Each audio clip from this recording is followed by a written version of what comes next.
Wait. Is this Lex?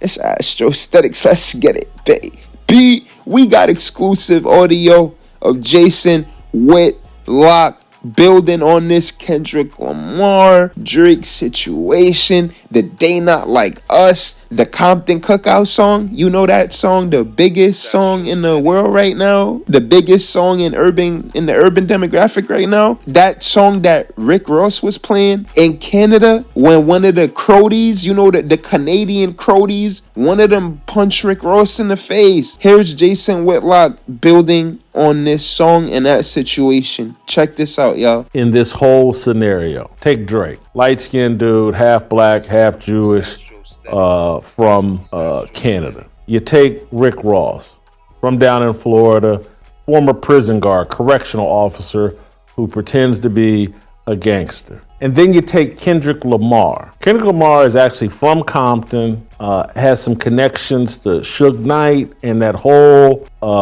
gang culture in Los Angeles. Of all those, Rick Ross, Drake, Kendrick Lamar, if any of them are gangster, it's actually Kendrick Lamar. And if anybody's followed me over social media, I keep saying, and maybe I've said previously on this show, this song, They Not Like Us, that's become the anthem of the summer, that's the most popular rap song going right now. This is not your stereotypical diss song. This, to me, it's much worse than Hit 'Em Up. It's much worse than No Vaseline. It's much worse than Ether. And not that I'm saying any of those songs are positive or good, but this Not Like Us thing is intentional, and it's trying to serve a much bigger purpose, and it's meant for everybody. And it's about the most vile and vicious attack that anyone could record about another person. The song, for those of you that don't know, it calls Drake a pedophile. That's the entire argument of the song. There's a part where he says A minor,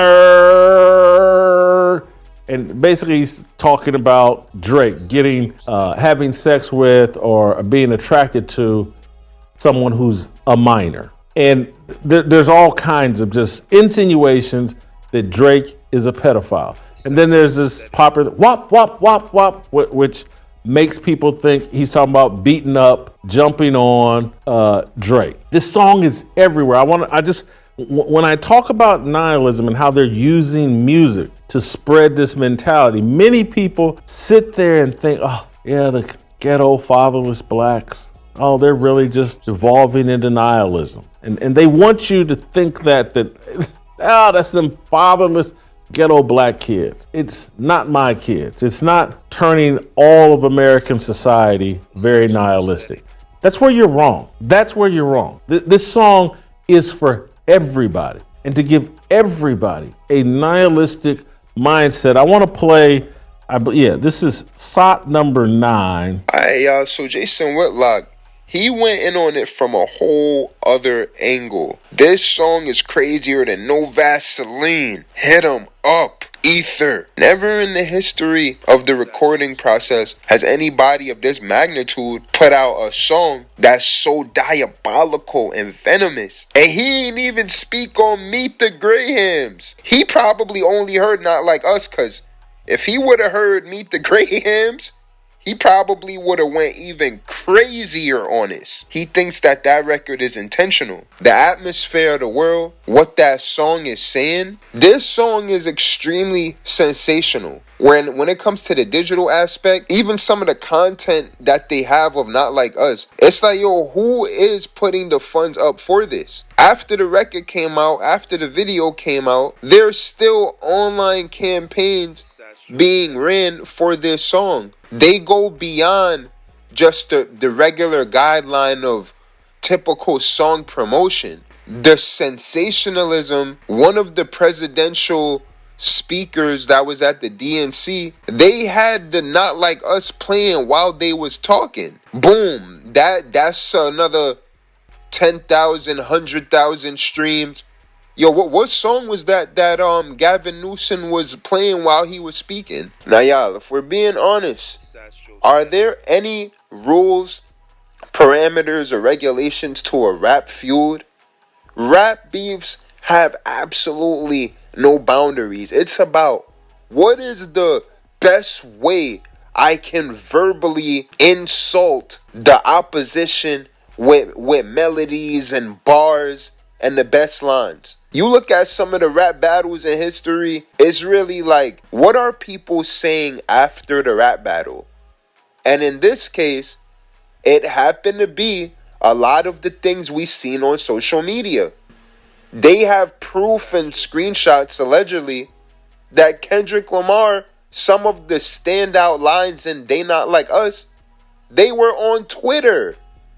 They were on X. The sensationalism, a lot of this music, it was meant to be sensational. Now, there's a lot of people that hate on Drake. Y'all say what y'all want. You ask some people why they don't like Drake, they come up with a million interesting things sometimes that end up being conflicting. And they single Drake out with a lot of their narratives. I'm just going to keep it a being. In that same regard, after a rap beef, the most important thing is not what happens on the record, but what's said after the record. After people play the song and they start talking about it, that's really where the real beef begins. And in this case with Drake, Jason Whitlock is saying, yo, That Not Like Us was a very nihilistic record. It makes you wonder. It's out of Kendrick's hands now. And when it comes to the social influence of the record, the social impact, we'll see that around next year. Let me know what y'all think. Y'all think Jason Whitlock was wildin'? Y'all think I'm wildin'?